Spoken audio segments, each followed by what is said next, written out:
गोली हान्नका लागि बन्दुक ताक्दै गर्दा कुनै पनि बहानामा हिंसा गर्नु पाप हो भन्ने आवाजले उसको ध्यान मात्र होइन हात पनि आफूतर्फ खिच्यो।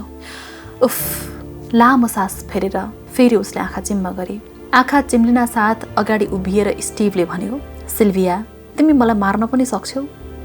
उसले जवाफमा, तिमीले त मेरो हत्या 2 वर्ष अघि नै गरिसकेका हौ। मेरो मनमा आउने सबै भावहरू तिमी र त्यो महिलाले खाइदिसक्यौ। म बाँच्न चाहन्छु स्टिभ भनेर त्यहाँबाट हिँडे। माथि डाँडामा भएको सुन्दर बगैँचामा मन बिसाउन जाँदै गर्दा भेटिएका एक जोडीले फेरि उसलाई विगतमा पुर्याए। युरोपको सानो मुलुक स्लोभेनियाको त्यो बगैँचामा स्टिभले सिल्भिया भनेर चिच्याउँदा कसरी ऊ लपक्कै टाँसिएकी थिए भन्ने सम्झेर मन विचलित भयो। कुनै बेला स्टिभले आफूमाथि त्यति ठुलो घात गर्ला भनेर कहिले सोचेकी थिइन, तर नसोचेको त्यही कुरा जब उसको जीवनमा भयो त्यसपछि जीवन डिस्टर्ब भएर ऊ डिप्रेसनमा गई। भाइ क्रिस्टोफर क्रोएसियामा थियो। दिदी बिरामी भएको खबरले हेर्न आयो। आमासँग सम्बन्ध विच्छेद गरेको बाबुको उनीहरूलाई सम्झना छैन। आफू सानै छँदा आमाको मृत्यु भएपछि त्यही दिदीले उसलाई हुर्काएकी थिए। दिदीको अस्वाभाविक व्यवहारपछि उसले मानसिक उपचार गरायो। औषधि खाएपछि केही फरक भयो कि उसले अकस्मात नेपाल आउने निर्णय गरी। नेपाल, जहाँ गोर्खा र काठमाडौँ गरेर उसले जिन्दगीका 5 वर्ष बिताएकी थिए। गोर्खामा बस्दा उसका मिल्ने साथीहरूले विपश्यनाको बारेमा चर्चा गर्दा जान पाए हुन्थ्यो जस्तो लागेको थियो। तर आउने जाने 2 दिन र बस्ने 10 दिन गरी 12 दिन कसरी जुटाउने भनेर जान सकिन।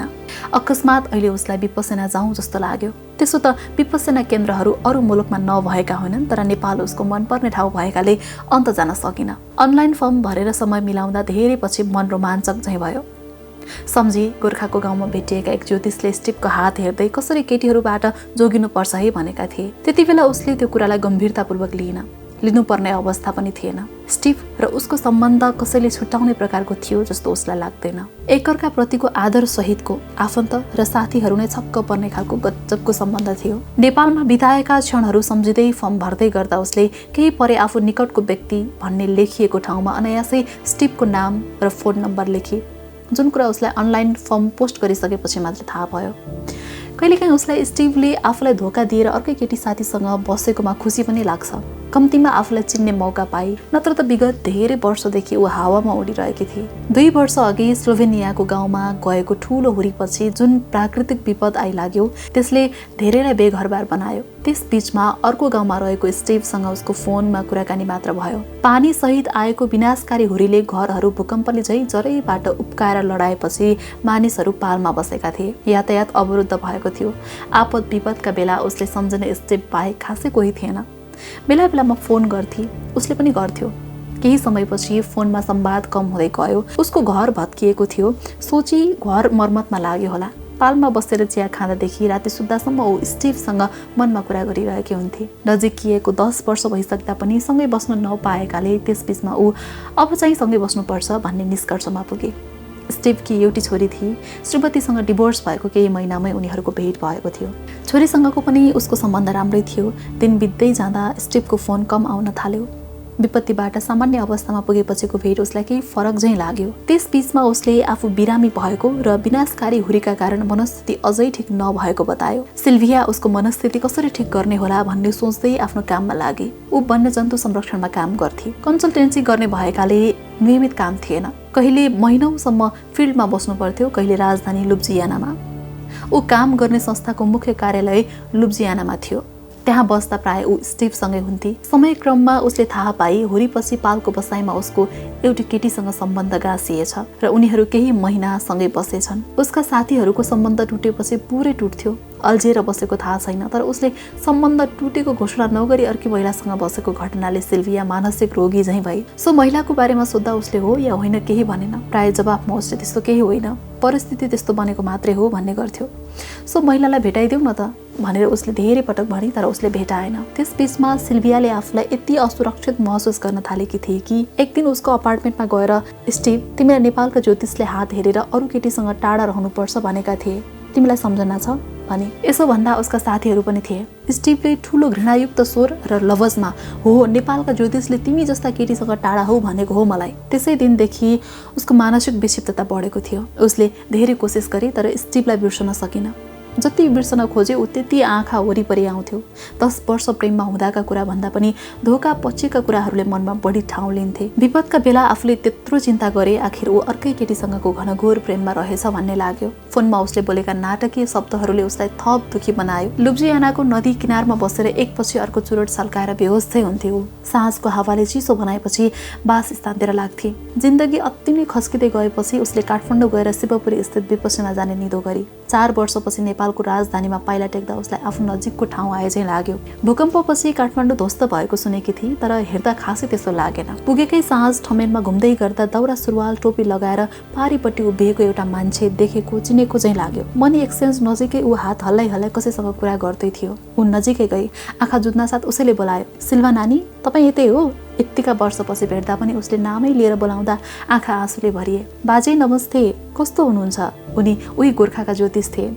उनले भूकम्पपछि आफ्नो घर भत्किएकाले अहिले छोरा बुहारीसँग काठमाडौँको बानेश्वरमा बसिरहेको बताए। उनले फोन नम्बर लिएर विपश्यनाबाट फर्किएर आफूले भेट्ने बताएपछि उनीहरू छुट्टिए। त्यस रात आफ्नो गोर्खा बसाइलाई सम्झँदै उनीदाई। शिवपुरी पुग्दा दिनको 4 बजेको थियो। वरिपरिको वातावरण सन्नाटाले भरिएको थियो। साथीहरू र आफन्तहरूसँग खुलेर हाँस्नुपर्ने, नयाँ वर्ष, क्रिसमस लगायतका चाडबाड र अवसरलाई रमाइलो गरेर मनाउनु पर्ने, सधैँ टिपटप बनेर हिँड्नुपर्ने उसको हुलिया उसका पुराना साथीहरूले चिन्ने खालको थिएन। उदास उदास ऊ ओइलिएको फूल चाहिँ भएकी थिए। विपश्यनाका सबै नियमहरू थाहा पाएर त्यहाँ पुगेकी उसलाई टेलिफोन र इन्टरनेटबाट टाढा रहन पाउँदा आनन्द चाहिँ लाग्यो। हिँड्ने बेलामा स्टिभसँग कुरा भएको थियो। विपश्यना जान लागेको बताउँदा उसले त्यहाँ त इन्टरनेट पनि हुँदैन भनेको थियो। कुरा नै किन गर्नु पर्यो र? आफूले आफैसँग प्रश्न गरी।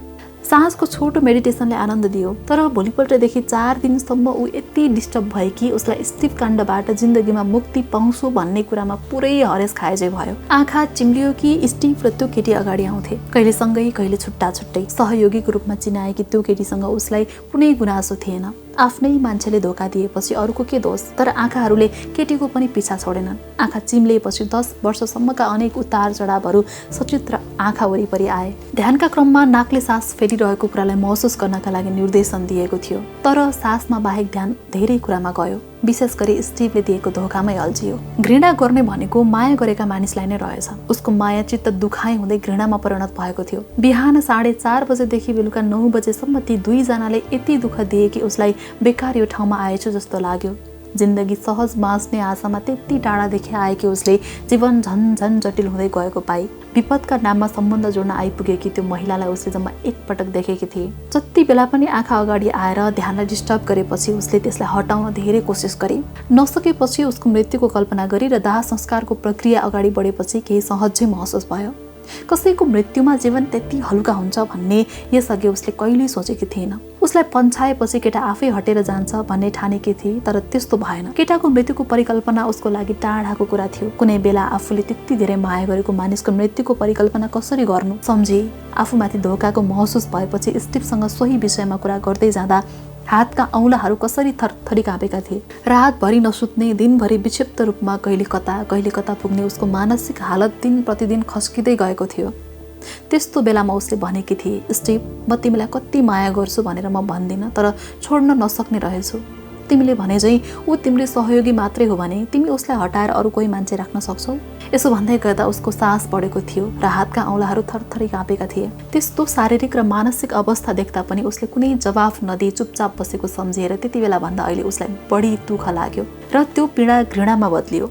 उसले आफूलाई दह्रो बनाई उसको मृत्युको कल्पना गर्ने निर्णय गरी र गोली चलाई। जानी निशाना चुकाएर अलि पर रहेको रुखमा गोली गाडियो। कल्पनामै उसले भन्यो, सिल्भिया, तिमी मलाई मार्न पनि सक्छौ? उसले सक्दिन भनिन, तर सक्ने अवस्थामा ऊ थिएन। दिउँसोको खाजा खाने घन्टी लाग्दा ऊ ठुलो समस्यामा थिए। अब म के गरौँ? दिन बित्दै जाँदा बिस्तारै उसले आफूबाट उसलाई हटाउँदै लगे। आफू बाहेको ऊ बाँचिरहोस् जस्तो लाग्यो। आम मान्छेको रूपमा उसको छवि आँखा अगाडि आएपछि बल्ल उसले ध्यानमा ध्यान लगाउन सके। त्यसपछिको ध्यानमग्न अवस्था बडो आनन्ददायी भयो। घरिघरि आँखा खोलेर अरूलाई हेर्थे। सबैजना आँखा चिम्लेर ध्यानमग्न देखिन्थे। यी सबै ध्यानमै होला नि त? उसलाई शङ्का लाग्थ्यो। सोचे यीमध्ये कतिको मनमा डरलाग्दो आँधी बेहरी चलिरहेको होला। आखिर यी सबै मान्छे नै त हुन्। सपना कल्पना कतै पनि ऊ आउन छोडेपछि संसार पीडा रहित लाग्न थाल्यो। बिस्तारै बिस्तारै अब म एक्लै बाँच्न सक्छु भन्ने विश्वास पलाउन थाल्यो। जिन्दगीमा आत्मविश्वास धेरै ठुलो कुरा रहेछ। स्टिभ र त्यो महिलाले ढुङ्गा जस्तो उसको आत्मविश्वासलाई पुरै गिराइदिएका थिए। आफूमा आएको परिवर्तनसँगै बिहान दिउँसो र साँझ विगतका भन्दा धेरै फरक लाग्न थाल्यो। 2 वर्षपछि उसलाई फूल र जुन देखेर रमाइलो लाग्यो। अब के गर्ने? आफ्नो बारेमा सोच्न थाले। देश फर्कनु अघि एकपटक गोर्खा जान पाए हुन्थ्यो जस्तो लाग्यो। तर धेरै भएको थियो, राम्ररी काम नगरेको, पैसा पनि खासै थिएन। भइहाल्यो भन्दै अर्कोपल्ट जाने योजना बनाए। साँझको प्रवचन र ध्यानले उसलाई यसरी खिच्न थाल्यो कि संसार बिर्सिए झैँ भयो। स्टिभलाई प्रेमीबाट आम मानिसमा परिणत गरेपछि उसलाई केटीहरू कति ससाना कुरामा उल्झिएर जिन्दगी बर्बाद पार्छन् जस्तो लाग्यो। अरूको हातमा आफ्नो खुसी निर्भर रहन्जेल मानिस भावनाको दास बन्छ भन्ने कुरा कसरी बताउने होला भन्ने कुराले निकै बेरसम्म मनमा ठाउँ लिइरह्यो। विपස්සना सकेपछि ठमेलको होटलमा फर्किएर भाइबर अन गर्दा मोबाइल नै पड्केला झैँ गरी भरेर म्यासेजको चाङ लाग्यो। मन झसङ्ग भयो। भाइलाई पो केही भयो कि? यति धेरै म्यासेज गर्ने अब मलाई को छ र? एकछिन म्यासेज हेर्न डर लाग्यो। दिनको 5 वटाको दरले लेखिएका 50 वटा म्यासेज सबै स्टिभका थिए। धेरै जसो म्यासेजमा चाँडै आऊ भन्ने लेखिएको थियो। एउटा लामो म्यासेज थियो, तिमी बिना म एक्लो भएको छु, मलाई माफ गर सिल्भिया, तिमी बिना स्लोभेनिया खाली खाली झैँ भएको छ, तिमी आएपछि विवाह गर्नका लागि मैले आवश्यक सामान सबै किनिसकेँ, ल हेर सामानहरू भनेर औँठी र सेतो गाउनको फोटो पनि थियो। छक्क परेर म्यासेजहरू हेर्दै गर्दा फोन आयो। तिमी कुनै प्रकारको सम्पर्कमा नरहँदा मैले तिमीलाई भेट्न, देख्न, बोल्न नपाए पनि महसुस मात्र गर्न सकेँ र धेरै गरेँ सिल्भिया, मिल्छ भने आजै टिकट लिएर आऊ। जवाफमा ऊ निशब्द भई। 10 दिनसम्म नबोली बस्दा तिमीलाई कस्तो भयो होला म अनुमान गर्न सक्छु भन्दै उसले आफूले भोगेको एक्लोपनको व्याख्या गर्यो। फोनमा व्यक्त उसका शब्द र मेसेजहरू पढिसकेपछि थकित थकित चाहिँ बनेकी उसले साँझको मधुरो प्रकाशमा जुनलाई हेर्दै भनी, स्टिभ, जति बेला मैले तिमीले देखाए जस्ता कपडा र औँठी लाउने परिकल्पना गरेँ, तिमीले हाम्रो सम्बन्धलाई नै हो कि होइन चाहिँ उधारको अवस्थामा पुर्यायो। विश्वास र भावनाको मृत्युपछि तिम्रो औँठी छिर्नै नसक्ने गरी मेरा औँलाहरू जडबड भएका छन्। खुसी हौ, जसलाई जति बेला पनि बाँड्न सक्ने तिम्रो मन र बाटाहरू अब स्वतन्त्र छन्। वरिष्ठ पत्रकार बबिता बस्नेतले लेख्नु भएको हङकङ खबर अनलाइन न्युज पोर्टलमा प्रकाशित जडवत औँलाहरू शीर्षकको कथा यहाँहरूको माझमा मैले जस्ताको तस्तै वाचन गरेँ। कस्तो लाग्यो? सल्लाह सुझाव अनि प्रतिक्रिया दिनुहोला। धन्यवाद।